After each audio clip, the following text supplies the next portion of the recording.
You are listening to Coding Blocks, Episode 3. Subscribe to us on iTunes, Stitcher, and more using your favorite podcasting app, and be sure to leave us a review on iTunes or Stitcher or wherever you happen to have found us. And also, don't forget to check us out at codingblocks.net, where you can find show notes, examples, discussion, and much more.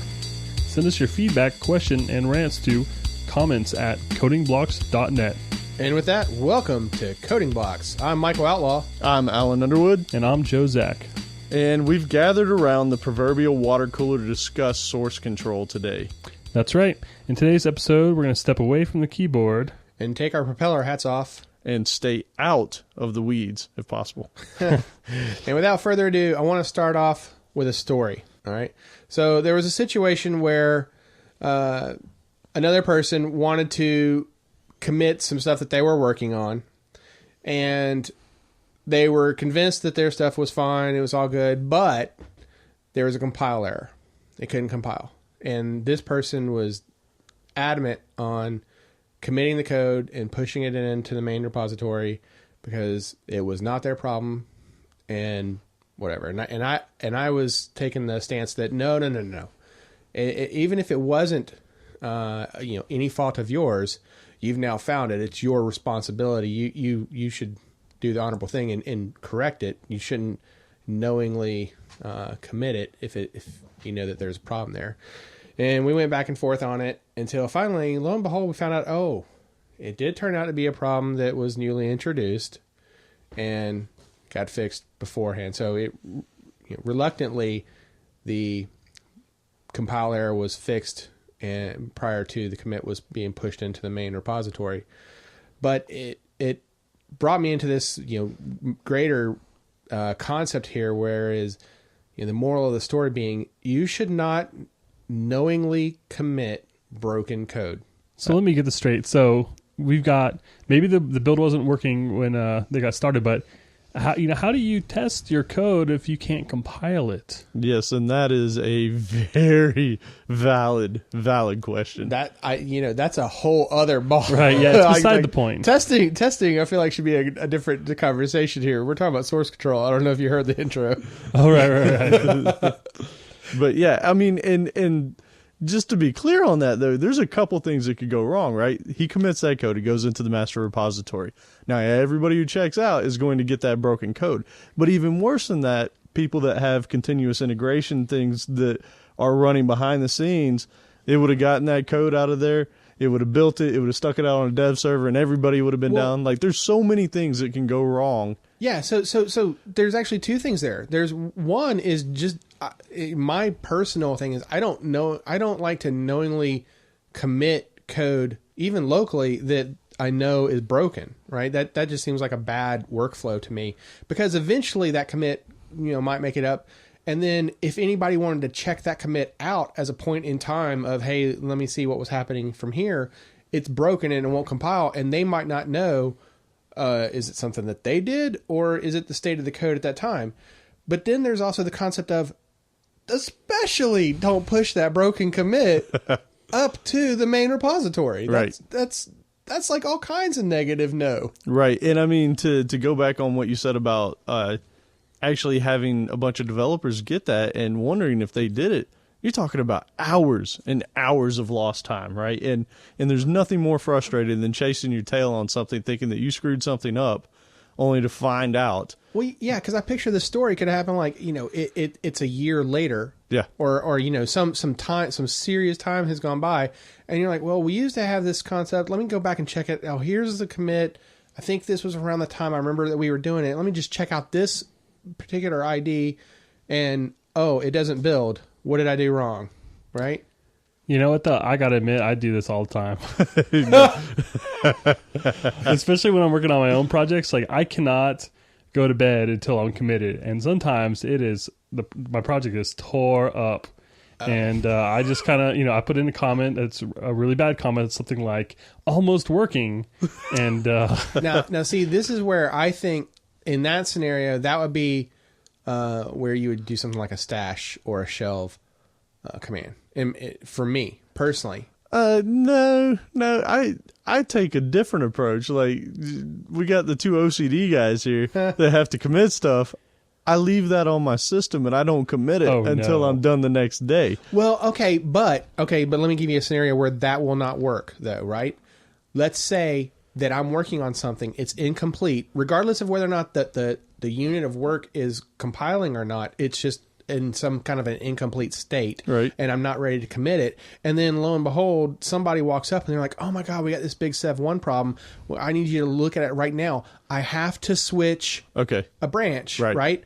I'm not ready to commit what I've got, but I don't want to lose that either. So I want to just save that. So like if you're in Git, you could stash it. If you're in Mercurial, you could shelve it.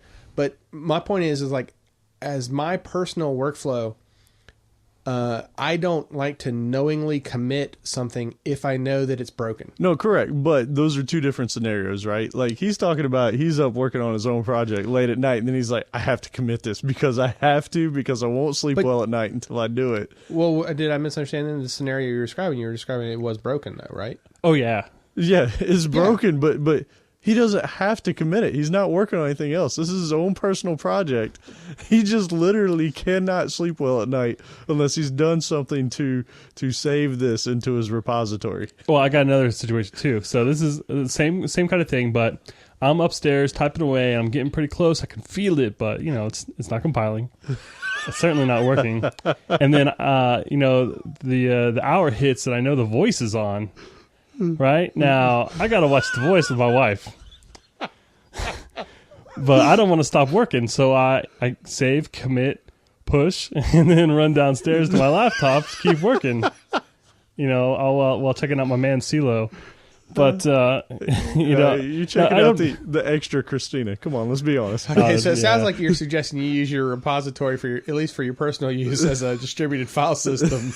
That's exactly what it is. Yeah, but although a lot of my stuff is actually in Dropbox as well, so I really don't have much of an excuse. It's just a bad habit I've gotten into with my personal stuff. I'm not as bad about it on work, but man, if you look at ColorMind, you're going to see a lot of almost workings in there.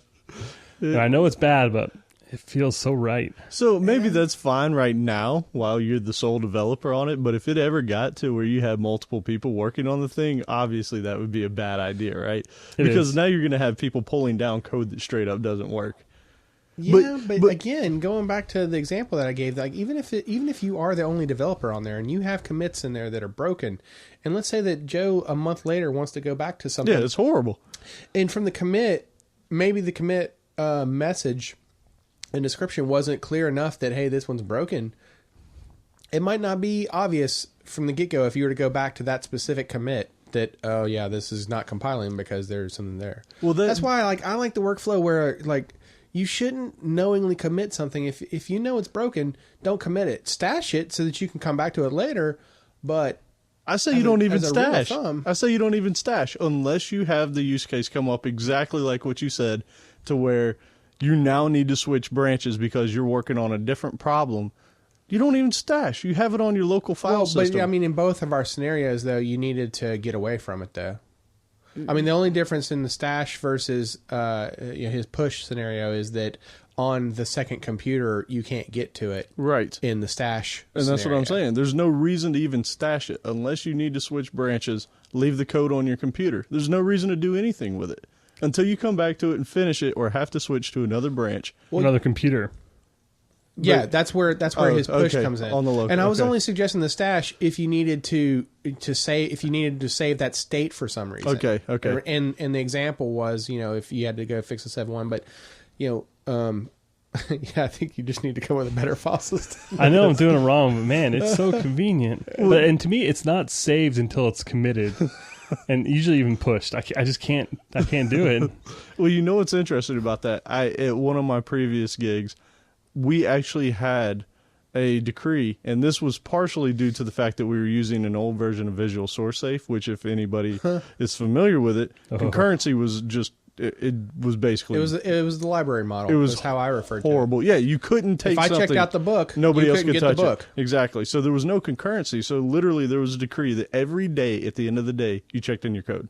regardless of what state it was in. So you literally don't even wait that late. You just check it in every Check it out every 5 minutes. Check it back in when you're done with that file. But I mean, that literally turned into people were pushing in broken code all the time simply because concurrency was horrible. Now, granted, with Subversion, Git, Mercurial, all these other solutions nowadays, that really should not be a problem. Well, okay, so I think we hit on another topic that, as far as my personal workflows go, that Joe kind of hit on, is that I won't even push to the main repository until I know that whatever that branch is that I'm working on, whatever that entire unit of work is supposed to be, I don't push it up until I'm done with it. I might have multiple commits locally, but I don't even bother to push it up until I'm ready for it to be consumed by the public. Does that make sense? Yeah, the only time I end up doing that, and this is usually when you have pressure, like people are wanting to see stuff happening, that's about the only time that I do exactly what you're saying. I'll do an intermittent push if somebody says, hey, I want to see the code. I want to be able to look at what's going on because maybe they're working on something in conjunction with me. Like there's been situations where all three of us are working on things and you need something that I'm working on, so I'll push it up to the server so that you can grab it. That's a good point. But for the most part, I agree. Like I typically try not to push code that's not in its pretty much final state, minus any kind of bugs that come up, right? So, I don't know. I think that also kind of begs the whole, what is the workflow that we typically do? Like, I'm a big fan. Like, I may not always be the KISS simple or the KISS methodology, keep it simple, stupid. But I know with source control, I try to keep it as vanilla as possible. Like, I'm doing clones and pulls, and I'm branching, I'm making changes, and then I'm doing pushes, right? Like that's like 2% of the Git commands right there. I know, and that's the thing. Like the Git especially is insane. Like there's 5,000 commands you can do, and there's like man pages that are longer than dictionaries. Like they're all full of awesome. And there's a switch for that. And by the way, that switch can be used on multiple commands. Just to make things a little bit uppercase easier. and lowercase versions. Yeah, I'll pass. If you want to do an FF only, you could use it on multiple commands. Yeah, see, this is ridiculous. Well, speaking of commands, so Visual Source Safe was, I'm sure there's a way to script it, but it's pretty much a UI program. That's how people interact with it. But, from pretty much like CVS, SVN, Git, Mercurial, those are typically console-based, and there are UIs for them. But I don't know. What do you guys think? I'm kind of a console guy, but dude, I am command line all the way. Yeah, so I'm the man in the middle here because I use the console for doing the adds, the commits, and all that kind of stuff. But you will not catch me diffing files on the console. I cannot stand it. I think it's horrible. I do not like it. Like I basically, I feel like we got some green eggs and ham coming. I can't do it. You don't like it on a train? No, I don't like it on a train. I don't like it on a plane. No, seriously, yeah. I mix them. So I understand where like that. So there are some great UIs out there. I won't deny that. For me though, I like to stay in the practice of using the command line because from one environment to the next, maybe I'm on a Linux environment and I'm using Git, and that same maybe some Visual Studio plugin is obviously not going to be available. So I like to stay on top of the command line options just to stay sharp on it, so that it doesn't get forgotten. So what if you're working with someone who's a little less technical? Do you recommend that they use the command line? Actually, I have. That's a great question. I have because I think that you. I have, but I'm saying like I've done it though. I have recommended to people. I'll walk them through in the beginning, using the command line, but I think that there's something to be gained from that personally. So you think they understand it more if they use the command line? What's really happening? It depends, right? Like, I mean, there's less things hidden from you. There completely. I mean, all the GUIs are wrappers for the console ever, pretty much in any kind of source control, right? And a lot of times, there's some GUIs out there that all they're doing is executing 5 different commands that you would have done on your own. But if there's in that chain of commands, if there's a problem, they might not handle it the way you would have wanted to handle it, and that's why I think it's better to just stay command line. And that's my own personal preference. So. That one's tough to me because being that, like I said, I use both, but all my commits, all my pulls, all my pushes, all that kind of stuff, the cloning, that's all done at the command line. So really, the meat of what I'm doing is at the command line. When I'm trying to diff files to see what was different before I push them up, though, I'm using something like kdiff3 or some other tool that is available through Visual Studio or whatever else I'm using, simply because I like to look at the differences side by side, because I don't like looking at them in the console. I don't like having a page down and go back up and down. I want to be able to scroll in a window, right? So it's hard. You can scroll through the command line too. Yeah, it's not pretty. It's not pretty. Less is more. See, I've never even handled. Well, I wasn't even thinking of that. I was actually thinking about where you can diff through your commits. I'm sorry to interrupt. No, you're good.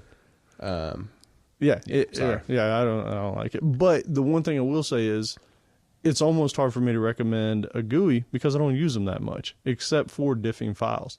So I mean, I would have to go learn the GUI. Yeah, and that's the reason why. So when you ask me, do I tell somebody to use the command line? Yeah, I'm that guy that's actually recommending command line, because as you mentioned, I don't really have a good one that I would want to recommend that I've got enough exposure to and used to. Right. But then that's because I try to practice, the command line options so that it's multi-platform. But if you're truly trying to keep it simple, stupid, if you're trying to kiss it, then maybe the UI isn't so bad for some people. Yeah. As long as they have, Michael Outlaw to call on it if there's a problem. Yeah, because Outlaw knows every obscure command on the planet. I've gotten my share of calls. But yeah, I don't know. I mean, it's when merges go bad. But how do you do merge conflicts on the command line? Like, that's got to be disgusting. I've never even tried it. Like, I don't even want to know. Well, okay, so back when it's been a while since I've used Mercurial, but I did have, that one did bring up a GUI diff for you that was really nice, where you could select, and it would show you like present an A, B, and C kind of option, and you could select through that, and that was nice. In at least in the way that I'm currently using Git, it's all I'll see so if it's for example, a merge conflict, I'll see the files that have the errors, and then I'll just go and open them up separately in an error editor of choice, whether it's if you really wanted to VI it or if you wanted to use a notepad or whatever. So you have to handle all those like less thans that they throw in the files. Like, you've got to clean all that garbage up. See, and that's why I like using the GUIs, right? Because like kdiff, which is available on Linux, available on Windows, available on every platform on the planet. When that thing opens up, it gives you that choose A, B, or C, and then it'll bring those together, and then you don't have to worry about cleaning up all the files behind the scenes, right? And deleting the files out that it created that were the merges, and I don't know, it's just so dirty. Yeah, I've just gotten used to it, I guess. And I've never used TFS, but I've always wondered, if that's more of a GUI heavy, or if maybe the GUI makes more sense than it does for something like Git or Mercurial. But I don't know if anyone's out there using it. You should let us know. Yeah, because I mean, from what we've seen of TFS, it looks like it's Microsoft's version of like almost a Subversion, right? I mean, it's a central repository, which, by the way, I don't know if we haven't even really touched on that. I mean, you had the old school stuff that was central repositories. You have the new school stuff that's like, the distributed repositories. Everyone's a repository. Yeah, exactly. Your Gits, your Mercurials. But I've yet to work somewhere that doesn't treat it as a central repository. Yeah. Well, true. Yeah. I mean, there was even a conversation today that came up that was similar to that, and I kind of chuckled. Yeah, it's kind of funny. So we're distributed, and we all have our own copies, but really there's one authoritative copy that we all use. But man, is it so much faster than what Subversion was. I mean, seriously. And I guess at the end of the day, though, like, Subversion was always pinging back to the server, right? Always checking. Whereas Git kind of leaves it alone. Yeah? Yep, I mean, until you do that pull or push. Yeah, so I don't know. You kind of left alone to your own devices there, but Yeah. I like distributed. Since I've switched to it, I mean, it's always a pain going from one source control system to another. But since we've moved over to Git, I love it. Yeah, there's no going back for me. And plus, GitHub is so nice, and it's so it's the place to go to host your code. So, it's hard to be a coder nowadays and not be familiar with Git. Yeah, from my point of view, it has been a couple years since I used Mercurial, but I will say that I do recall, like, I loved their command set. Like, the commands just made sense. Like, oh yeah. But the thing is that it's been so long since I've used it, I don't remember the commands anymore. Yeah. I just remember that, like, they made sense what they did. That the names of the commands, like, it just seemed a little bit more intuitive. Yeah, even the install is just a couple double clicks. It just works really well on Windows. You don't have that. Whenever you install Git on Windows, you've got that weird kind of question: do you want to modify your path? Do you want? There's like 3 options, and each one sounds more confusing than the last. Well, that and there's like a whole slew of different options too. I mean, so I know that as far as like which tool I use compared to anyone else, I'm a Cygwin fan, right. So I use Git through Cygwin. So I definitely have path issues there because my path is on a Windows machine as user bin Git, and right. That's not going to work out too well. Right. Yeah, I mean, at the end of the day, though, Mercurial's basically only for .NET stuff, right? Like, or was that what it was generated for? Or no. I think it's just, I don't know why, but it was written in Python, and it just seems to me to be just so much more polished than Git. It doesn't have all the flags, it doesn't have all the bells and whistles, but it just seems to flow. It's like the commands are named what you think they'd be named. Yeah, the commands are way more intuitive. But and if I remember right, it was like literally started. I think it started a few days before Git, right? Like the first I don't know. development on it, if I remember right, the history of it.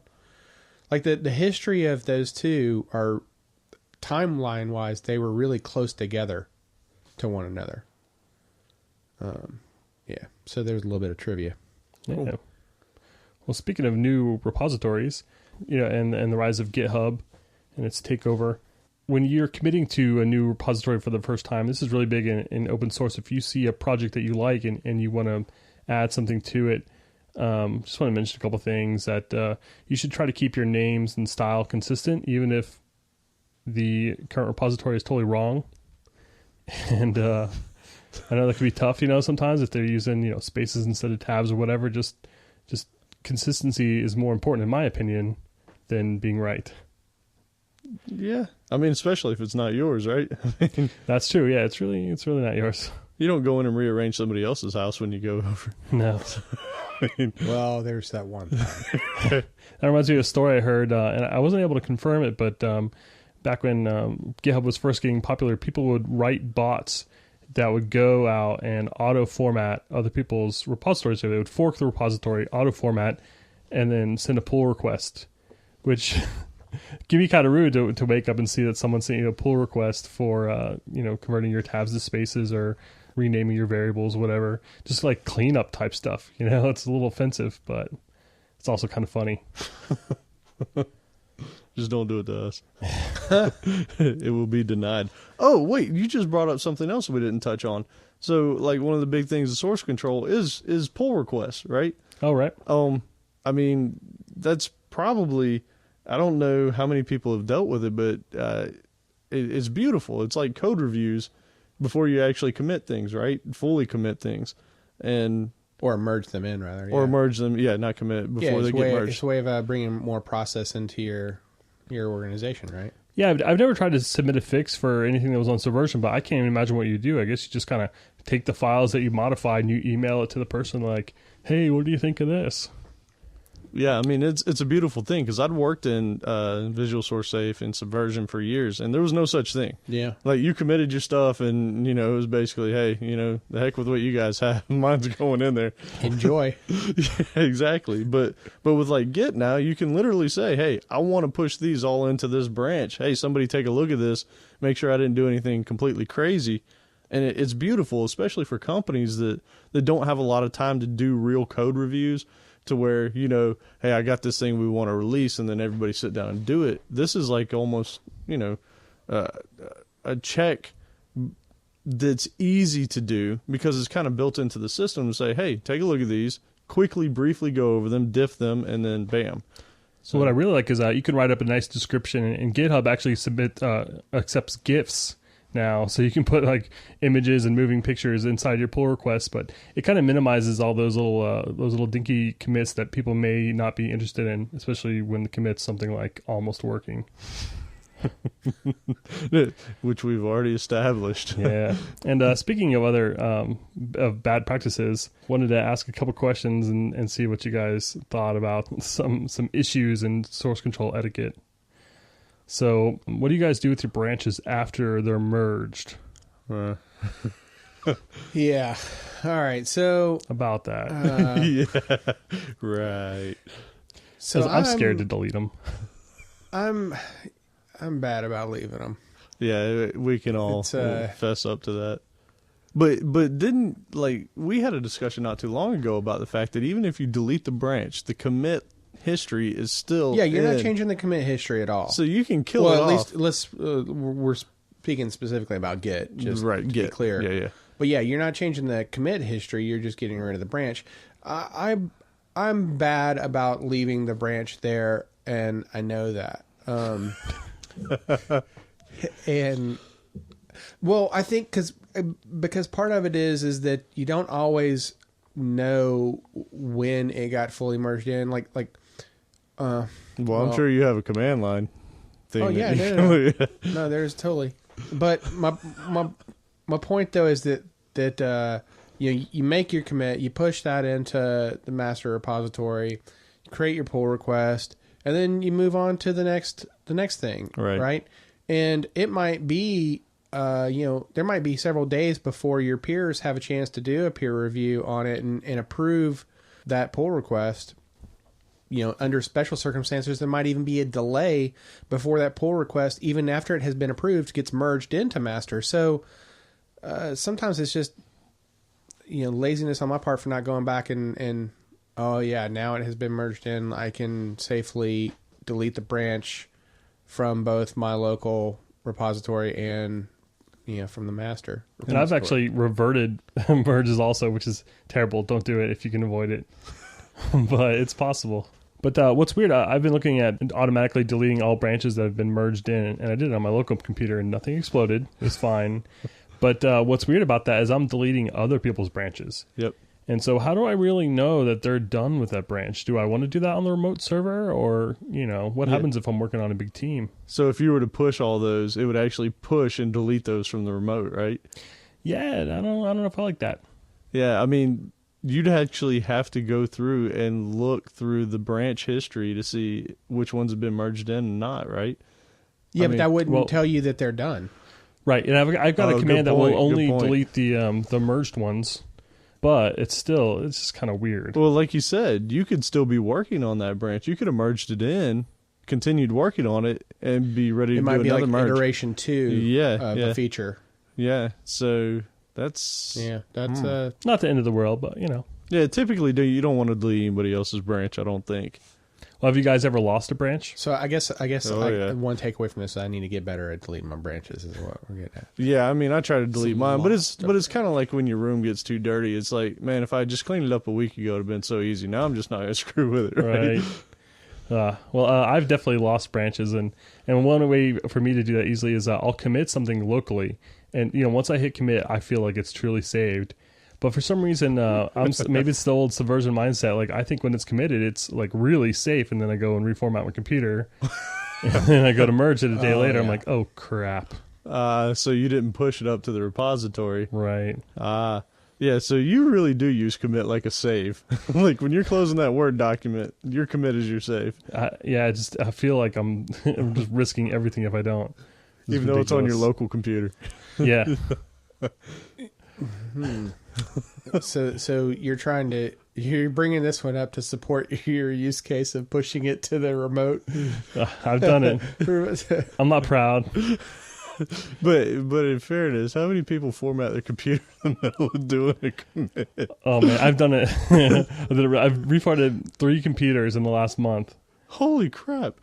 Wow, Different computers. Yeah. Keeps you honest. I don't know. I as far as me specifically having lost a branch, I don't format my computers that often. I'm one of those that if there's a problem on the particular operating system, I will really try to get to the root of what the problem is before I like rebuilding the computer is the absolute last thing. Yeah. There goes a Saturday, right? Oh, I'm getting good at it now. I got a list. Like, boom, boom, boom, boom. Yeah. I mean, I guess like back in the early days though, like it really, like I took it as a learning lesson, right? To better understand things and, rather than just taking the easy way out. Well, all 3 of mine have been different operating systems. So I just don't really mind. I'll watch a movie and get my computer back up, try something new. Yeah, I mean, I had the worst one I had recently was, well, we're getting specific, but it was, I had a corrupt OS 10 install, and I think I left that thing going for probably a good 6 months to a year trying to get to the root problem. Oh, wow. It might have even gone on for a year and a half. I could not, for the life of me, find out what the root problem was, and it was so scattered. Well, that reminds me of my next question. How do you guys feel about foul language in commits? It's happened at times. Don't recommend it. Yeah. You don't know who's coming behind you. I mean, God could be in the code right after you, so you could be really in trouble. Yeah, even with my Tourette's, I don't think I've actually taken the time to write it down, though. Yeah. I'm sure that someone's written some sort of bot that goes through GitHub looking at commits with the bad words in it. That seems like kind of something fun to do. But, yeah, I try not to do it because I learned a lesson a long time ago. You should keep the bad words where no one can see them. Wait, how did that happen? I really want to hear this story. Oh, it actually wasn't in source control. It just we had a project that we were going to be demoing in a little while, and we were working late nights, and the South Park movie had just come out, and there was just bad stuff throughout the site, and then it ended up getting shown to investors a little bit early, and there were videos autoplayed and stuff. Something about someone's uncle. Yeah, maybe, exactly. Might that have was come the in song. to it. So, oops. Yep, lesson learned. So, have you guys ever omitted your own commit to fix like a grammar or something? Yes. What about somebody else's? Yes. Well, I mean, are we talking about specifically? Okay, so we're talking about the message, the description. The message. No. the never. commit message? Never. Yeah. Oh, no, not just the message, but like if somebody misspells a variable name, I can't take it. Yeah. I will modify that variable name. Well, yeah. I mean, that goes back to our other topic about it. Don't commit it if it's broken. It worked. So the closest thing that I've done to this, and it wasn't because of the commit message or the commit description, but I have gone back and after making a commit, realized, I wasn't quite ready to make that commit, and then I will undo that commit, finish or fix whatever I just found that was incomplete, and then redo the commit. I've done that, but not fixing somebody's commit message though. That's the maybe you don't have enough. that's getting to a whole nother level of OCD that is beyond. I've never even done mine. it either. Yeah, no, that's but code actually, yeah. If somebody has bad grammar in their code, I can't take it. Yeah. Well, speaking of bad grammar in code, have you ever been in the middle of a bug fix and you see that misnamed variable being used somewhere throughout the file or files, and you just you don't want to stop what you're doing. You just go ahead and rename it, even though it's kind of unrelated. Yeah. And you commit it. So do I drink now? Like, or do I take a shot? Yeah. Never have I ever. So yeah, okay, yeah, I've totally basically more than one thing in a commit or a branch is what we're getting at. Where I've gone with that is if I see something like that and it's bugging me, I will fix it while I'm in, let's say, that branch, that ticket, while I'm working on that unit. But I will do them or try my best to do them as separate commits, just so for my own peace of mind, if I needed to undo something, I don't want to muddy what the real purpose of me getting into that file was with me doing some OCD cleanup on whatever the file is. Yeah, I'm bad about that too, but ever since I started really using Git, I don't really even think too much about the commits, but I think about the pull requests. So all those little commits that happen in between, they just kind of get lost to me, and I just think about the kind of the bigger pull requests. So I'm really bad about slipping stuff in there and then feeling bad about it later. Well, I mean, just before we leave that, I mean, one of the good practices, and this is kind of what's suggested from many places, is you want to commit a single piece of work, right? Like, let's say that you're working in a branch and you've got 10 things that you're doing in this branch. When you go to commit, even though you might have touched 20 files, you really only want to commit 3 files that had to do with the one thing that you were completing, right? And that's good practice. I don't know that we always do it, because a lot of times you wait till you're done with a bunch of stuff and then just commit all the files at once, right? But there's this whole idea of committing a unit of work as opposed to the entire piece, right? So I don't know. That kind of goes to what you were talking about, where you try and break up your grammatical fixes from what you're actually trying to work on. And that's kind of doing the unit of work. Whereas Joe said that he's basically thinking about the big picture when he's ready to push the whole freaking branch up and be like, hey, here it is. Yeah, I mean, I've definitely, had pull requests that afterwards I'm like, oh, I should probably feel guilty about that. Because there's a lot there to review to see what actually changed. The gigantor pull request, 73 files coming in. So what do you do? But the problem with that, though, is that, and I'm sure like every developer on the planet would have a similar story, it's difficult to make time to just go in and clean up your code. And even more difficult than it is to make that time, it's more difficult to convince your boss, hey, listen, I'm going to stop all this productivity that we've got going on, because if you see this file, that is really bothering me. I just want to take the time to clean that one up, and there's about 100 more just like it that I also want to clean up. So I take the approach of, you know what, if I've got a bug or a feature that I'm adding into here and I'm already in the file and I see that improvements could be made, then it is my responsibility to make that improvement, right? It's kind of like the Boy Scout motto, I guess, if you see something, it's your responsibility to take care of it, to make the world, to make the place better than what you found it. Right. Right. Oh. And that's the way I treat it. Hey, speaking of which, how many of you guys here have had the same problem since we did that boxing unboxing thing, to where you freaking look at all your code and you're like, oh, I can do this better now. I could do this so much better. It's actually annoying now. It bothers me. Yeah, I keep wanting to add 2 strings to everything. So, I'm definitely more aware of like when ReSharper has like the little 3 green dots below some of them. Like, this is it's not quite telling you that you should get rid of that. It's a redundant call, but it's just letting you know that it's a redundant call on a value type that is not so bad to leave. right. Hey, back to his gigantor pull requests though. Like, I know I've put in pull requests that have like 300 files being touched, and Joe's usually the recipient of those, and maybe Outlaw too. Like, what do you guys do? Do you actually go through all 300? What do I really do? Yeah, what do you really do? Oh. Or do you just browse to make sure it's not touching any of your code? So, I mean, the greater question there being is like, how do you peer review other people's code? When you have, when it's 10 files, we can all agree that we probably go in and we actually take a look at all of them. When it starts getting 50 and above, like, we're all looking at it going, oh my God, I got so many other things I need to do, right? Yeah, it's exhausting. Yeah. I deal with a lot of pull requests, and man, it's exhausting. Yeah, when you're trying to code review that many files, I don't know that you can really give any serious value other than just like looking through them for like obvious things. But the context of what was being changed or what was happening there is going to get lost. So it's going to be really difficult to go through that large of a change set. So the key is don't do gigantor pull requests, right? Like, try and keep them pretty small. Actually, I just got a book on code reviews. We'll put in the show notes. I don't remember the name, but I'm hoping it's got some secrets in there for handling this. But right now, I just try and probably do a bad job of it.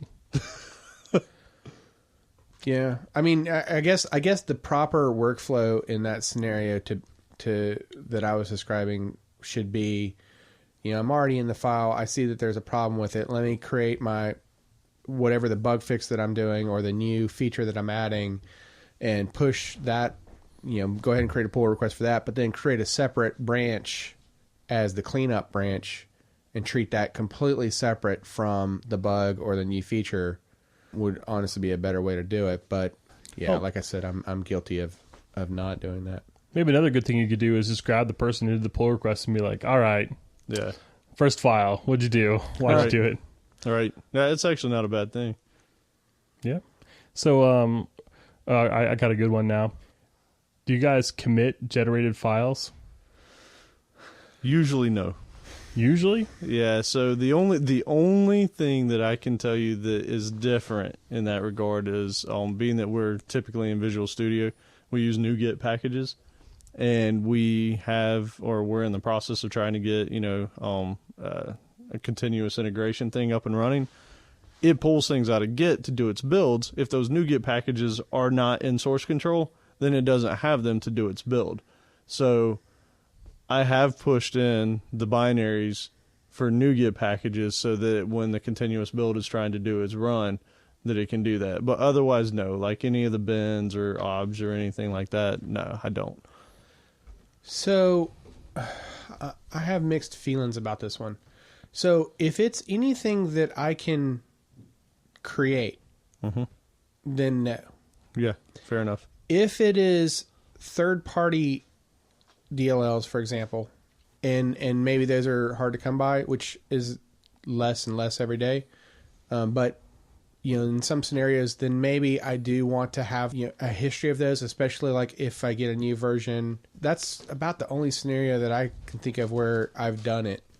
So very specific needs, though. Yeah, because like if I have the source code and I can compile it myself, then no, Right. There's no need for it, right? But yeah, in those scenarios where it's third party and it's difficult to get your hands on it, but or even more so, maybe that third party, they don't expose their version history to you, right? Then I like to have that for myself. What about the documentation that goes with that? Let's say that they give you a PDF or something. Is that something that you would put in there? I would think probably yes, right? Yeah, I mean... So usually if I have some sort of wiki or something set up, I'll put it there. But sometimes it's so nice to have a little folder with documentation just right there where you're at. And it's not necessarily so much for source control. You're really kind of just using it as a repository at that point, right? Because you're not really thinking that it's going to change. Unless like what you said, Michael, where the DLL changes and then maybe they come out with new documentation. But I mean, I'm definitely in the court. Like that's it is nice to know that you can go one place to find all your stuff, and anybody can go to that one place. It's not like you put it on your computer and in your own folder called documentation. That's all well and good, but nobody else can find it now. So I have used it in situations like that, but that's rare. I don't know. Yeah. Speaking of documentation, how do you guys feel about Readme files? They're awesome. They're awesome, but how often do you end up writing them?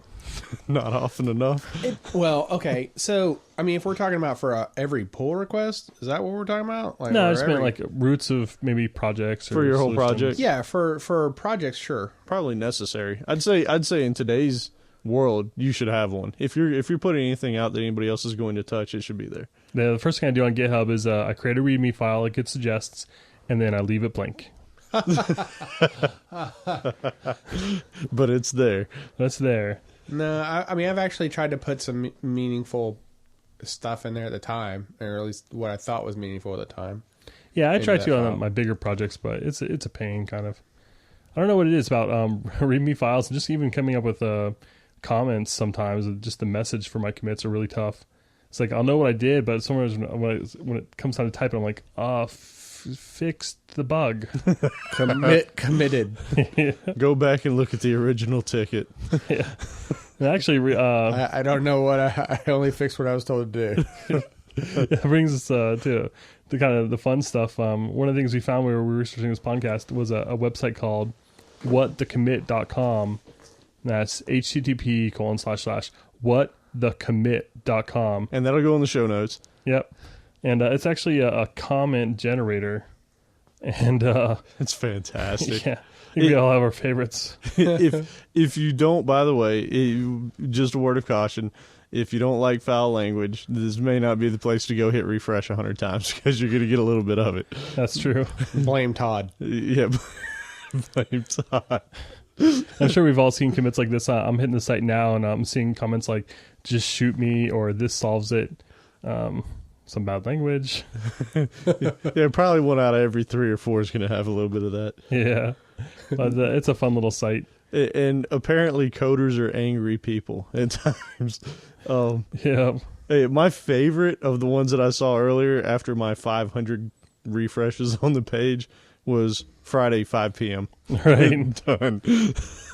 I really understand the intent of the author in that one. Yes. I don't care what I did here, but it's getting committed because I'm going home. I don't even remember now the favorites that I had found. There was the one about Todd.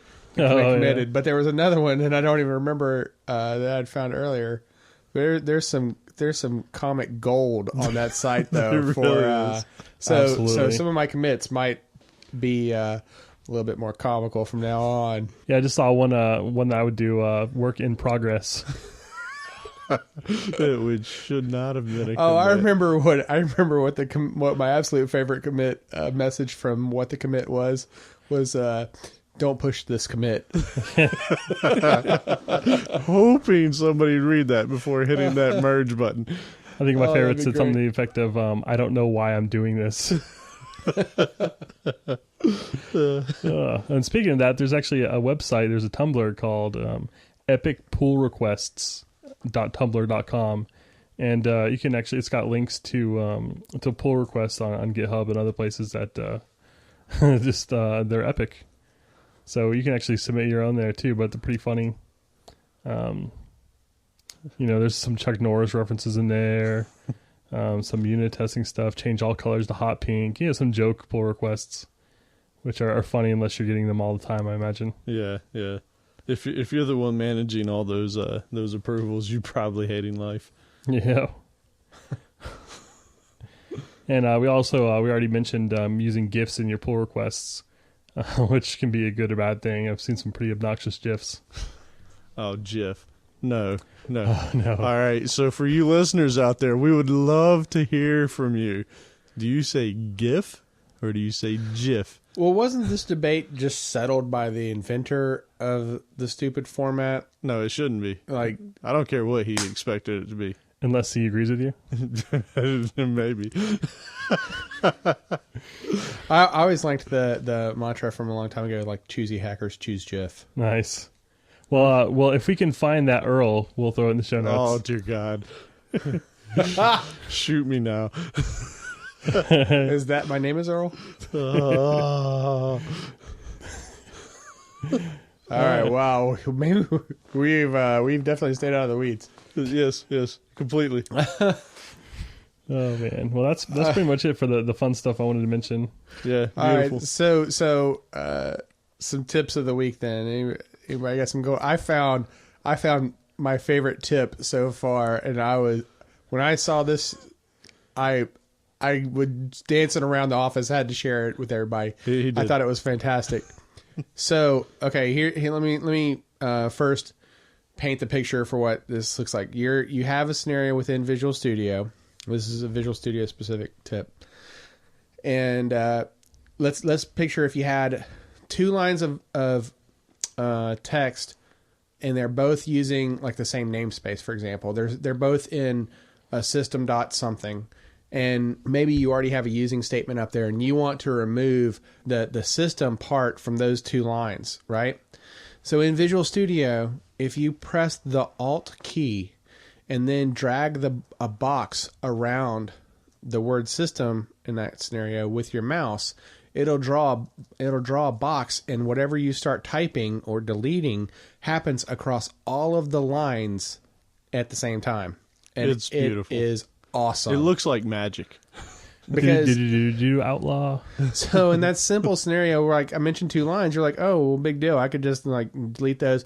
Or in that scenario, you could also say, a refactor kind of scenario.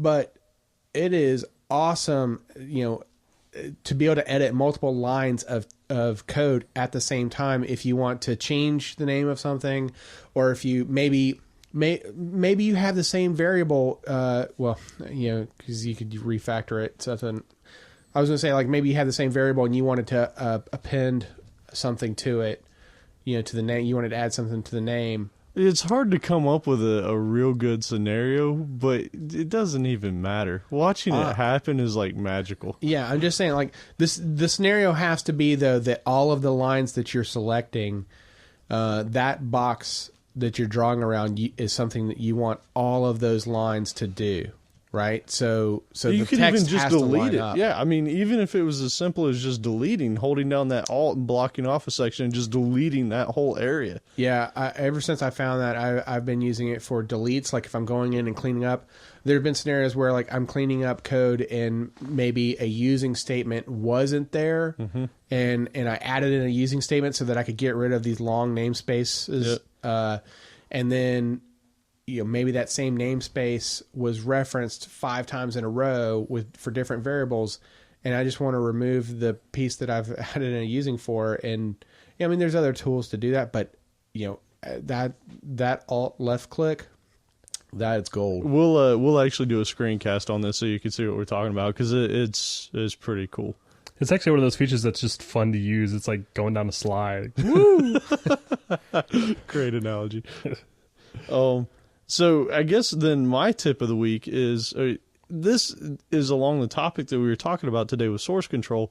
One of the most popular applications that you can get for just about any source control provider out there is Tortoise.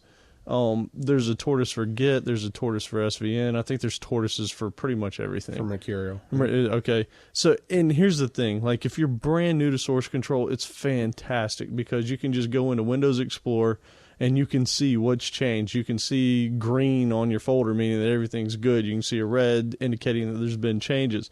It's fantastic. The problem is that is now, because it's integrated in Windows Explorer, it's integrated into your system and it's integrated into your shell, which means that your computer is constantly having to pull and ping and update all these folders, all these images, all these icons on the folders to let you know that things have changed or they have not. And initially when you start out, if you're just on a small project, not a big deal. You've only got it on 1 or 2 folders. If you start getting into thousands of files, and I know this because it's happened to me years ago when I used to use this stuff a lot before I went command line, your system will start bogging down. And because it's just constantly having to sweep through those directories looking for changes and comparing it to either what was previously there in the file history, or if you're using Subversion specifically, it's going back to the origin server. And if it's not on a close network share, then you're going to have latency between the drives coming back and forth. So my tip is, if you can, do what we mentioned earlier and get command line tools. Don't install something that is going to wrap itself into the shell into the shell of your computer. And honestly, that's what drove me to learning the command lines behind it, because I was perfectly fine with the GUI, because I was like, you know what, it's Windows. There's a reason why people like Windows, and it's because it's easy. But at the end of the day, if it comes down to my system performing poorly, like literally to where you'd open up Windows Explorer and sit there for 10 seconds waiting for it to even refresh the file list, it was horrible. So if you can, if you're using Git, if you're using Subversion, try and get the command line utilities and get some supplemental things that maybe just plug directly into an IDE as opposed to installing on your system. So that's my tip of the week. And I do Even have some of those IDE ones that are hit or miss sometimes. They can be, but they're not integrated into your system. So they're heavy while your IDE is open, and it might slow down your IDE a little bit. Might be worth it depending on your level of expertise. But at least when you shut that down, it's not eating up your system resources. So, there's mine. Yeah, I restart my IDE a lot more often on my computer. Yeah. So I wanted to mention there's a nice little JavaScript application called Learn Git Branching, and it's free. It's hosted actually on GitHub, and I'll give you the URL in a second. But it's actually like a little game, and there's 16 levels where they give you like a picture of a branching scheme, and it's up to you to type in the commands to make your graph match. And it actually sounds a lot harder than it is, but you just go to this page in your browser and start click-clacking away, and it does a really good job of teaching you about rebasing and branching and merging and all the cool stuff. Yeah. And that URL is http://pcottle, that's pcottle.github.io/learn-git-branching, and that'll be in the show notes. Yeah, and honestly, if you guys, this is a fantastic tip that Joe's given, because he actually passed this around when we were all learning Git, and it really does make it like a game. Like, you get points, if I remember right. Like, as you complete things, like, you get points. Like, you complete things. Oh yeah. When I finished the last level, I took a screenshot, I tweeted it. That's a big deal. So yeah, that one's fantastic. So yeah, we'll be putting all these things up that we've discussed. We'll be putting them in the show notes, and again, you'll be able to find this at www.codingblocks.net/episode 3. That'll be just episode with the number 3, and that'll take you straight there, and you'll find this and everything else we've talked about in this episode. We also tried something new with this episode, so let us know what you think, and hit us up at comments@codingblocks.net. And if you want, you can go directly to the episode page as well and leave comments there. I mean, if that's your thing. So whatever's convenient for you. Yes, absolutely. We are easygoing guys. So with that, subscribe to us on iTunes, Stitcher, and more using your favorite podcast app. Be sure to give us some reviews on iTunes and Stitcher. Visit us at codingblocks.net, where you can find our show notes, examples, discussion, and more. And as we said, send your feedback, questions, and rants to comments@codingblocks.net.